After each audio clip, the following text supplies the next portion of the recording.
नमस्कार गुणीजन हो, सृजन हो आणि सर्व शिक्षक बंधू भगिनींनो. आज या ठिकाणी ज्यांनी आपल्या आयुष्याची 38 वर्ष निष्कलंक आणि प्रामाणिकपणे सेवा दिली त्या सन्माननीय सौ धनश्री धनंजय ठाकूर यांचा सेवापूर्तीचा सोहळा. मंडळी, गुरुजी या शब्दाची व्याख्या जर पकडली तर गुणांची रुजवण करणारा जीवक अशी त्याची व्याख्या होते. आणि ज्या शिक्षिकेंनी आपल्या विद्यार्थ्यांमध्ये संस्कारासोबत गुणांची रुजवण केली त्या ठाकूर मॅडमना या ठिकाणी आपण सेवापूर्तीच्या सोहळ्यासाठी खूप खूप धन्यवाद देऊया, त्यांना शुभेच्छा देऊया. कारण ब्रह्मांडामध्ये अनेक सूर्यचंद्र तारे असले तरी ज्ञानाचा प्रकाश देण्याचं काम फक्त एक गुरुच करत असतो. अशा गुरुठाई असलेल्या ठाकूर मॅडमचा हा सेवापूर्ती सोहळा. नमस्कार मॅडम. नमस्कार सर. नमस्कार मंडळी. आज या ठिकाणी मी सन्माननीय सौ धनश्री धनंजय ठाकूर यांचा 38 वर्षाचा प्रदीर्घ प्रवास, तोही प्रामाणिकपणे आणि निष्कलंकपणे त्यांनी ती सेवा दिलेली आहे शिक्षण प्रवासामध्ये. तर तो प्रवास आपण त्यांच्या मुखातून ऐकूया. मॅडम, तुमचा हा शिक्षण प्रवास आम्ही अनुभवला आहे, आम्ही ऐकला आहे, म्हणून त्या प्रवासासाठी काही ओळी तुमच्या कार्यकर्तृत्वासाठी समर्पित करतो की जन्माला आलो जगण्यासाठी आपण जगून दुसऱ्यालाही जगूया. जन्माला आलो जगण्यासाठी आपण जगून दुसऱ्यालाही जगूया आणि आपल्यानंतर आपलं चांगलं नाव काढेल कोणीतरी, एवढं चांगलं काम करूया, एवढं चांगलं काम करूया. या उदात्त भावनेतून 38 वर्ष सेवा आपण विद्यार्थ्यांसाठी केलेली आहे. तो प्रवास या ठिकाणी आम्ही ऐकण्यास अतिशय आतुर आहोत. तर त्या प्रवासामधला पहिला प्रश्न तुम्हाला माझा असा राहील की तुमचं जे बालपण आहे आणि हा प्रदीर्घ शिक्षण परताचा प्रवास आहे, त्याबद्दल तुम्हाला काय सांगायला आवडेल? माझा जन्म कर्जत तालुक्यामधील हुमगाव या गावी सह्याद्रीच्या कुशीत वसलेल्या एका छोट्याशा गावामध्ये झालेलं आहे. माझं 1ली ते 3री पर्यंत शिक्षण हे माझ्या गावातच म्हणजे हुमगावमध्ये झालं. त्याच्यानंतर शेजारी असलेल्या वैजनाथ गावामध्ये 4थी ते 7वी पर्यंत मी शिक्षण घेतलं. आणि त्याच्यानंतर 8वी ते 10वी हे शिक्षण गवळवाडी माध्यमिक विद्यालय गवळवाडी या ठिकाणी घेतलं. आणि 10वी नंतर मी पनवेलला DED कॉलेजमध्ये DED केलं. आता हे करत असताना माझ्या आईने मला प्रेम, संयम आणि माणुसकीची शिकवण दिली. त्यांनी शिकवलं मला ते. आणि बाबांनी प्रामाणिकपणा, मेहनत आणि शिक्षणाचं महत्त्व पटवून दिलं. आणि त्याच्याचमुळे मी माझा हा शिक्षण प्रवास व्यवस्थित करू शकले आणि शिक्षकी होण्याचं माझं जे स्वप्न होतं ते साकार झालं. वा वा, क्या बात आहे मॅडम. सर्वात महत्त्वाची गोष्ट, तुम्ही हे उत्तर देत असताना मला संत ज्ञानेश्वरांची आठवण झाली. त्यांनी त्यांच्या संत ज्ञानेश्वरीमध्ये सम्यक संतान असा उल्लेख केलेला आहे. मंडळी, सम्यक संतान म्हणजे जो आपल्या आईवडिलांचा वारसा, संस्कृतीचा वारसा, ज्ञानाचा वारसा, समाजकार्याचा वारसा पुढे नेत असतो, ती व्यक्ती सम्यक संतान असते. आणि तशी सम्यक संतान असणाऱ्या सन्माननीय धनश्री मॅडम यांनी या ठिकाणी आपल्या आईवडिलांची आठवण काढून त्यांना या ठिकाणी आपल्यासमोर एक आदर्श आईवडील म्हणून उभं केलं. त्याबद्दल नक्कीच तुमचं धन्यवाद. मॅडम, हा जो प्रवास आहे, कारण 38 वर्ष म्हणजे तुम्ही खूप अगोदर लागलेला आहात आणि त्या काळची कंडिशन, दऱ्याखोऱ्यातलं वास्तव्य, त्या ठिकाणी शाळा, तिथले विद्यार्थी, ते आणणं, त्यांना शिकवणं, हे मोठं शिवधनुष्य असतं.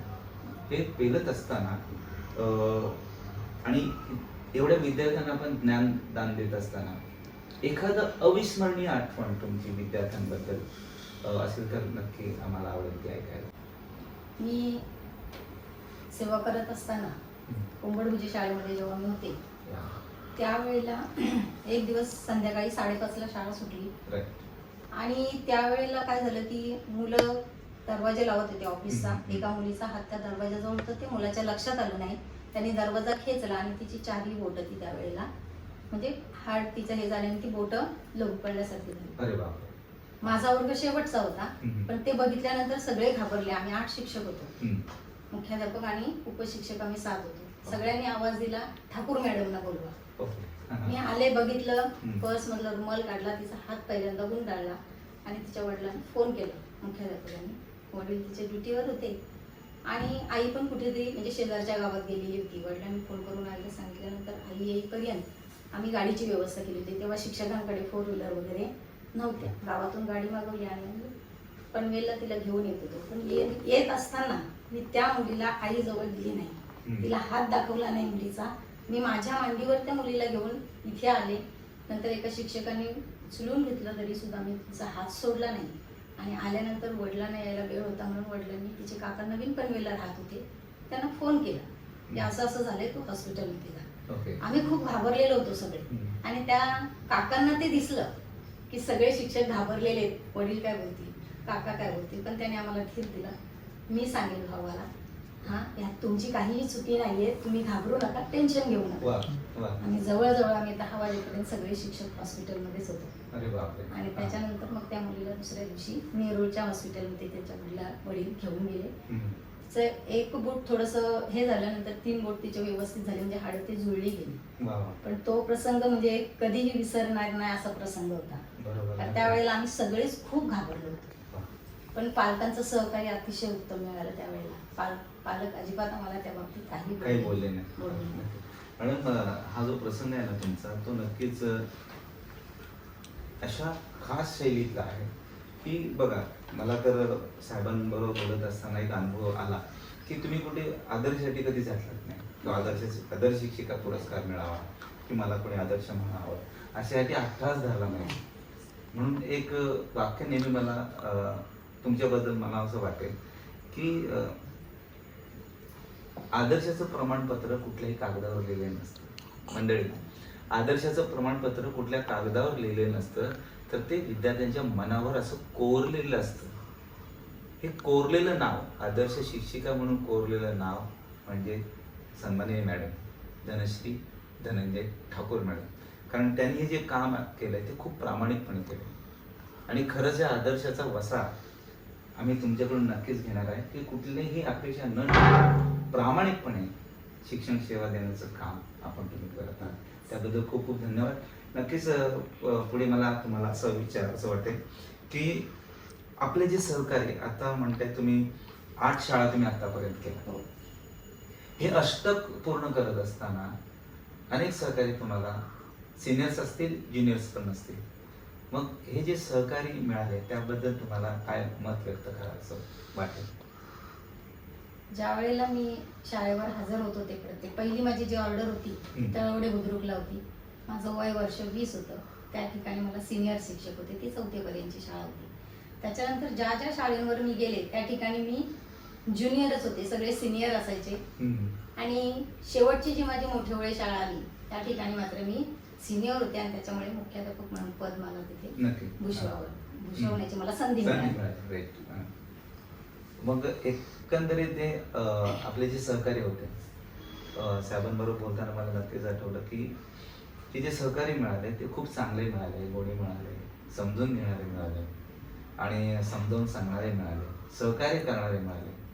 मंडळाचं एकमेव कारण आहे की मॅडम स्वतः समोरच्याला समजून घेणारे आहेत, समजावून सांगणारे आहेत, निर्मळ मनानं त्या व्यक्तीबरोबर वागणारे आहेत, असं त्यांचं व्यक्तिमत्व नक्कीच आज या ठिकाणी आपण जवळून पाहतोय. आणि या सेवापूर्तीच्या क्षणानिमित्तानं हे सुंदर अनुभव तुमच्या माझ्या गाठीशी येत आहेत. एक अलौकिक संयोग या ठिकाणी होत आहे. मॅडम, हे सुंदर उदाहरण आहे. हे करत असताना की सहकाऱ्यांबद्दलचा तुमचा अनुभव खूप गोड आहे आणि खूप छान आहे.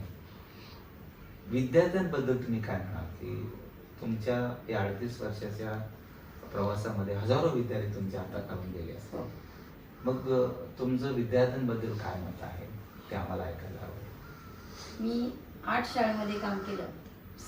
सगळ्या शाळेमध्ये मला इतके सुंदर विद्यार्थी मिळाले, अगदी प्रामाणिकपणे विद्यार्थी माझ्यामध्ये मिसळत होते, माझे विचार त्यांना पटत होते, मी सांगत होते ते मान्य करत होते आणि त्यानुसार त्यांची प्रगती ते करत होते. म्हणजे एकदम छान सुंदर असे निर्मळ मनाचे असे विद्यार्थी मला मिळाले.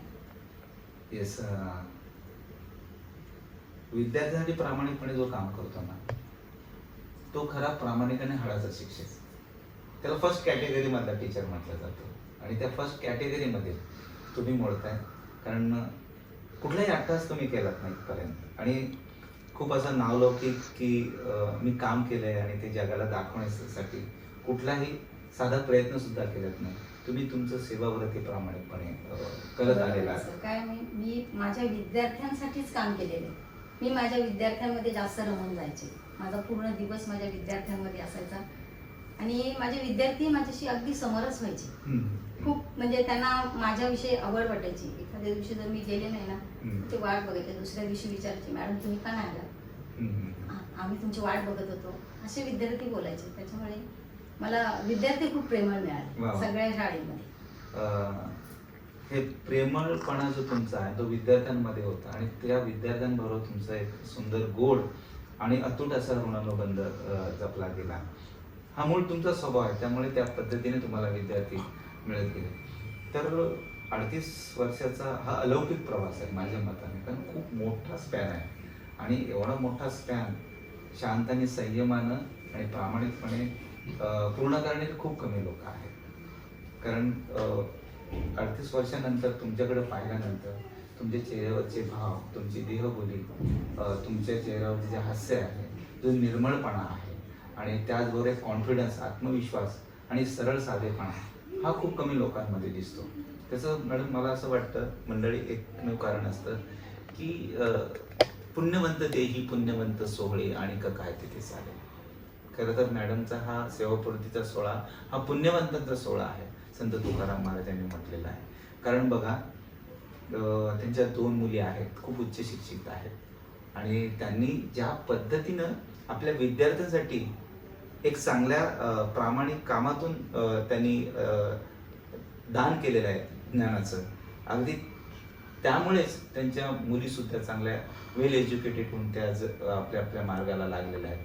त्यामुळं एक नियमच असा आहे की समोरची पिढी जर आपण चांगली घडवली तर आपली स्वतःची येणारी पिढी चांगली घडत असते. आणि त्याचं सुंदर उदाहरण म्हणजे धनश्री मॅडम आहेत. मॅडम खूप सुंदर या ठिकाणी आपण हे उदाहरण सांगितलं आणि आम्हाला प्रेरणा दिली. तर हा प्रेरणादायी प्रवास आहे.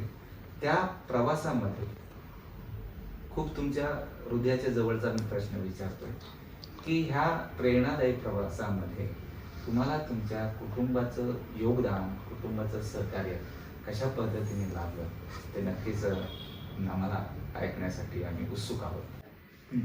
माझं कुटुंब खूप मोठं, सुखी आणि आनंदी आहे. सासर माहेर दोन्हीकडे सारखंच आहे.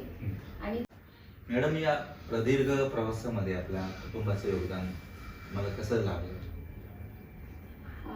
मला ही सेवा करत असताना 38 वर्षाची सेवा जी माझी झाली, ह्याच्यामध्ये मला माझ्या दोन्ही कुटुंबांकडून, सासर माहेर दोन्ही कुटुंबाकडून खूप पाठिंबा मिळाला.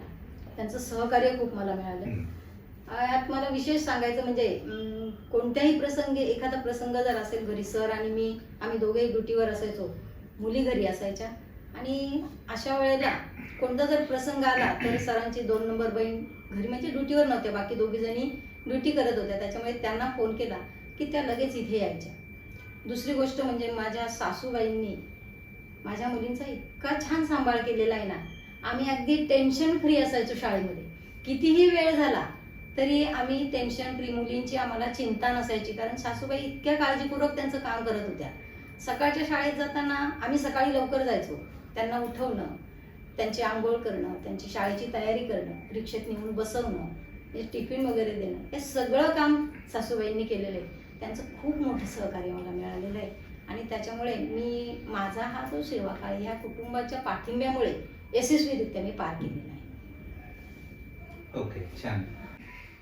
माझी जी सगळी सेवा झाली, या सेवेमध्ये सरांचा मला खूप मोठा पाठिंबा होता. शेवटची माझी जी मोठेवळे शाळा आहे, ह्या शाळेमध्ये माझ्यावर खूप मोठी जबाबदारी पडली. मुख्याध्यापक म्हणून काम करायचं होतं आणि थोडीशी मनामध्ये भीती होती की हे कसं मी करेल, कारण इतर शाळेमध्ये उपशिक्षिका म्हणून मी काम केलेलं होतं. ही जबाबदारी मी कधी सांभाळलेली नव्हती. त्याच्यामुळे थोडंसं मनामध्ये भीती होती. पण सर आणि मी एकाच शाळेत होते. सर म्हणाले, बिनधास्त राहा, मी तुझ्या पाठीशी आहे, सगळं व्यवस्थित होईल. आणि त्याच्यामुळे मला धीर आला आणि मग मी कामाला लागले.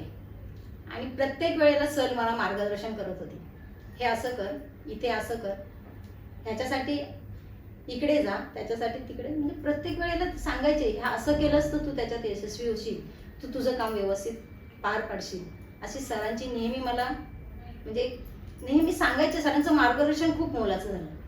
हा, ह्याच्यामध्ये सर अगदी खंबीर माझ्या पाठीशी उभे राहिले. नक्कीच मॅडम इकडे नक्कीच मॅडम सरांचं सहकार्य फक्त तुम्हालाच नव्हे तर अनेक शिक्षकांना ते केंद्र प्रमुख म्हणून मार्गदर्शन करत असतात. आणि हा जो तुमचा प्रवास आहे त्यामध्ये हा खरंच तुमचा सुखाचा संसार आहे. तुम्ही आता या ठिकाणी सासू सासऱ्यांबद्दल मत व्यक्त केलं, अगोदर आईवडिलांबद्दल मत व्यक्त केलं आणि आता सरांबद्दल ज्या तुमच्या निर्मळ भावना आहेत त्या खरंच आदर्शवत आहेत. कारण म्हटलं जातं बघा की संसार दोघांचा तुझा आणि माझा, संसार दोघांचा तुझा आणि माझा, दोन जीवांचा. पसरवले तू तर मी आवरायचे आणि बावरलीस तू तर मी सावरायचे, राजा आणि राणीचा संसार दोघांचा. हा तुमच्या राजाचा संसार तर आहेच, परंतु हा फक्त तुमचा कौटुंबिक संसार नाही तर तुमचा शैक्षणिक संसारही तेवढा ताकदीनं तुम्ही एकमेकांच्या सहकार्याने निभावला.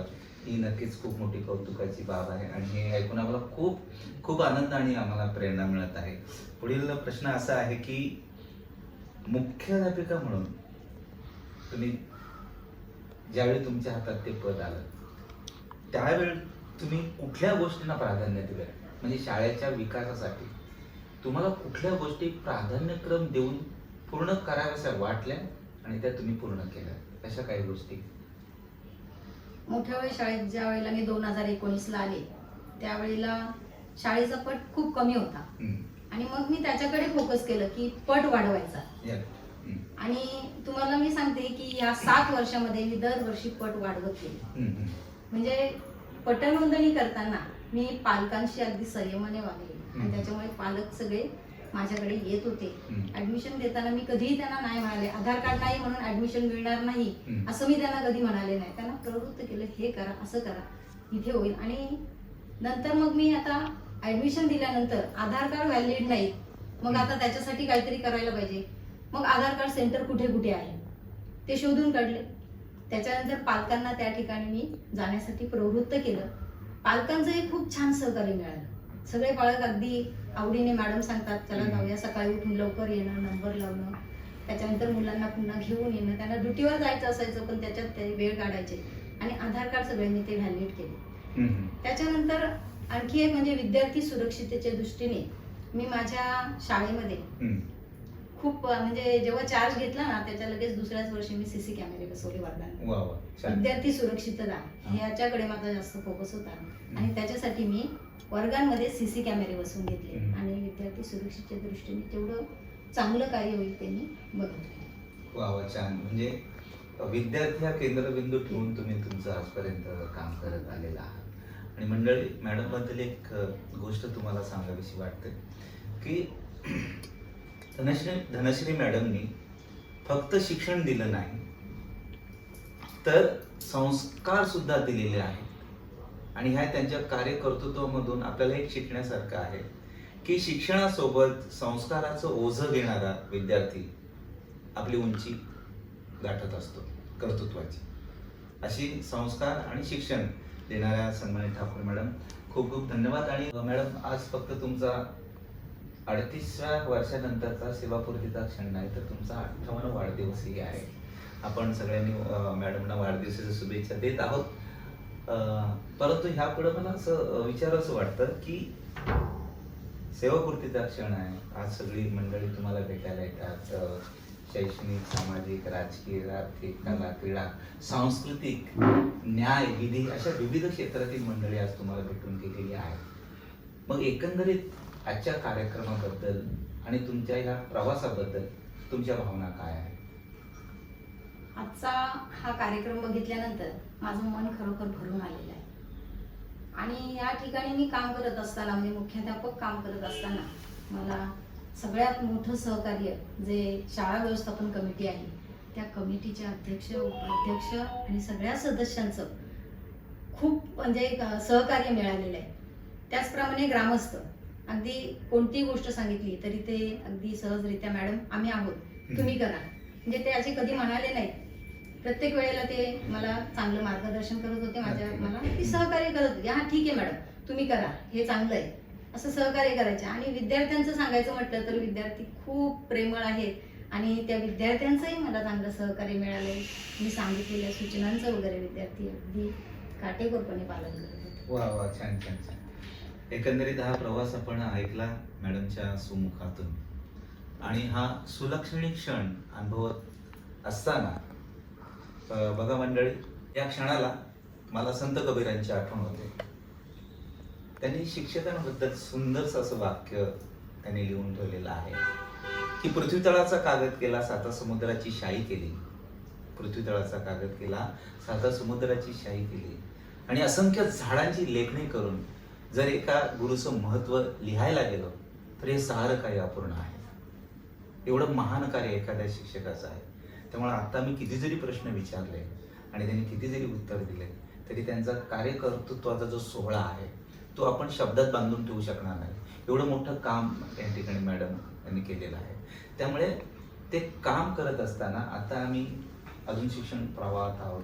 नवीन शिक्षक या ठिकाणी रुजू होतात, काही येणारे शिक्षक रुजू होतील. मग आम्हा शिक्षकांना तुम्ही काय संदेश द्या?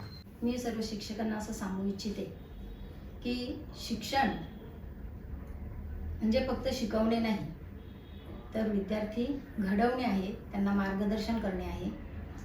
आणि मला असं वाटतं विद्यार्थ्यांना घडवताना त्यांना समजून घ्या आणि त्यांच्याशी प्रेमाने वागा. वा मॅडम, आपण प्रेमाचा संदेश तर दिलेला आहात आणि कर्तृत्वाची शिदोरी घेऊन आपल्याला समाज घडवायचा आहे, हा सुंदरसा संदेश आपण देत आहात. शेवटचा पण गोड प्रश्न आहे, तो म्हणजे की तुमच्या जगण्याचा मंत्र नेमकी काय ठरवलेला होता आणि आहात, याबद्दल आम्ही नक्कीच उत्सुक आहोत तुमचं याबद्दल उत्तर आहे. माझ्या जगण्याचा मंत्र हा आहे की मी जे काम घेतलेलं आहे, शिक्षकी पेशा जो माझा आहे, ह्याच्यामध्ये प्रामाणिकपणे काम करायचं, एवढाच माझा हा. मंडळी, आपण ठाकूर मॅडमची या ठिकाणी मुलाखत घेतली, पण ती मुलाखत नव्हे तर एक तुम्हा आम्हाला मार्गदर्शन करणारा ते स्रोत आहे. यांची एकंदरीत जर फॅमिली बघितली, त्यांच्या मुली ज्या संस्कारित आहेत, सर केंद्रप्रमुख म्हणून काम करत आहेत आणि त्या स्वतः आता मुख्याध्यापिका म्हणून रिटायर्ड झालेल्या आहेत. ह्या कुटुंबाकडे पाहिल्यानंतर एक दिलीपजींची शायरी या ठिकाणी बोलतो आणि या मुलाखतीला विराम देतो. कारण ती जी शायरी आहे ना, ह्या कुटुंबासाठी एकदम परफेक्ट लागून राहते. ती शायरी अशी आहे कि घमंड ना करना जिंदगी में तकदीर बदलती रहती है. घमंड ना करना जिंदगी में तकदीर बदलती रहती है. आईना वही रहता है, बस तस्वीर बदलती रहती है, बस तस्वीर बदलती रहती है. हा जो आरसा आहे ना, हा आरसा होता तसाच आहे. त्याच पद्धतीने कुणालाही न त्रास देता, कुणाला न दुखावता, कुठलाही स्वार्थ न ठेवता हे संपूर्ण कुटुंब आपलं काम करतं आणि समाजासाठी काम करत आहेत. त्या मॅडमना हे असं सुंदर कुटुंब आम्हाला दिल्याबद्दल, असं मार्गदर्शक कुटुंब दिल्याबद्दल खूप खूप शुभेच्छा देतो. आणि आपण शतायुष्य व्हा, पुढील आयुष्य तुमचं आनंद, सुखाचं, समृद्धीचं जावो आणि तुमची सारी स्वप्न पूर्ण होत, उरली सुरली, अशा शुभेच्छा देऊन या ठिकाणी मी विराम देतो. धन्यवाद.